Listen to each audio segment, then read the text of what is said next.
We landed on the island of Oahu within the Hawaiian Islands, and our journey took us to a very secluded inlet located near a U.S. Marine base.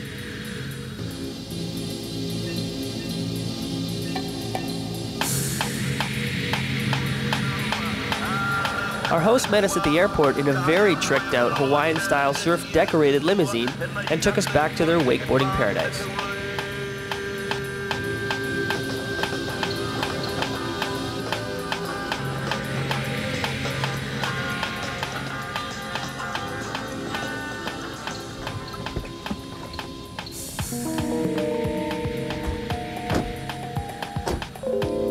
Thanks for the ride, guys.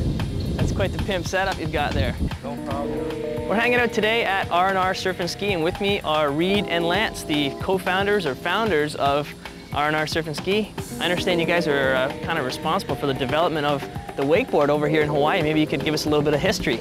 Yeah, well, we've both come from the surfing background and spent a lot of years surfing and growing up in the water. And Lance got hooked up into surfing actually, and got started back in 1987.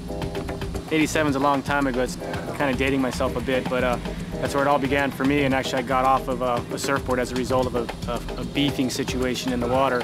It caused me to get behind a boat. Of course, the transition went from 3-event skiing into, say, surfing, skiboarding, and of course is now wakeboarding. And so it's just been awesome in Hawaii. About 93 or so, 94, Reid and I kind of crossed wakes, so to speak. And ever since then, we hit it off, and we have the same vision and same passion. And 10 years later, man, it's all about RNR Surf and Ski in Hawaii. What inspired you to first bring one of the surfboards over to the inland and start using it behind a boat? A couple of my buddies had a water ski boat, so I went out and tried water skiing and thought, man, as a surfer, I should try and get on something closer to surfing. So I knew that there was something called a Skirfer out there, went out and bought one. From there, it's been an upward progression for me. Being a 3-event skier, I've been skiing for quite a bit, and I just was looking for something different, something a little more versatile and fun. Found the old Skirfer, man, the old dinosaur in the back of a ski locker, and pulled it out and dusted it off. And again, from there, man, it just all started moving pretty quickly.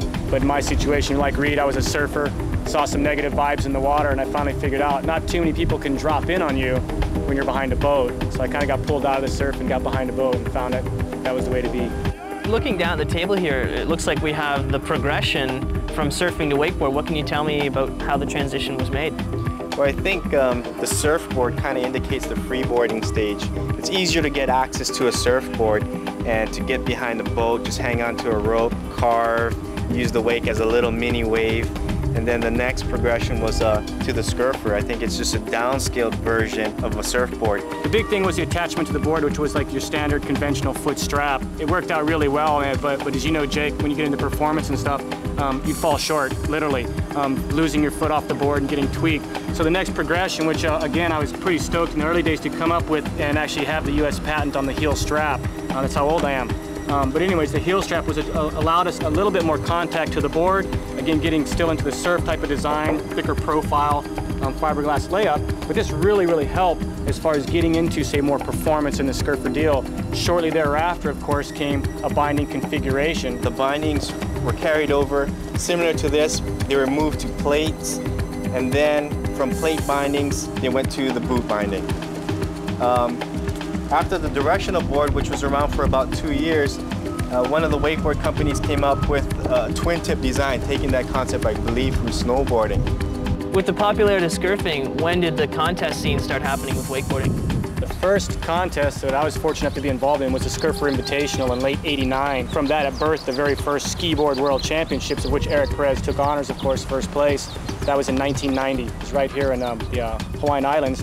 And from there, again, Perez just opened up the door. Darren Shapiro was there, which was really cool. You know, young guy at the time, a 3-event skier, guy getting onto the Hyperlight product and just blew doors. People were amazed at what Darren was throwing out at that time. Everybody knows that the transition from there just exploded, the evolution of product. It just happened like overnight. Now, what about the Hawaii Pro Am? I understand that's like an invitational contest that you guys hold once a year? Not so much invitational. You know, again, Reid was kind of like the founder of all the contesting stuff. He had a lot more competitive aspirations, but it has unfolded itself. But now it's open to anybody in the world, basically, a pro event as well as an amateur event. We throw down a pretty fat cash purse. There's an awesome contest to come to where it's nice and warm in November. Well, thanks Reid and Lance for this little bit of history from surfing into wakeboarding. When we get back, we're going to check out more of R&R Surf and Ski.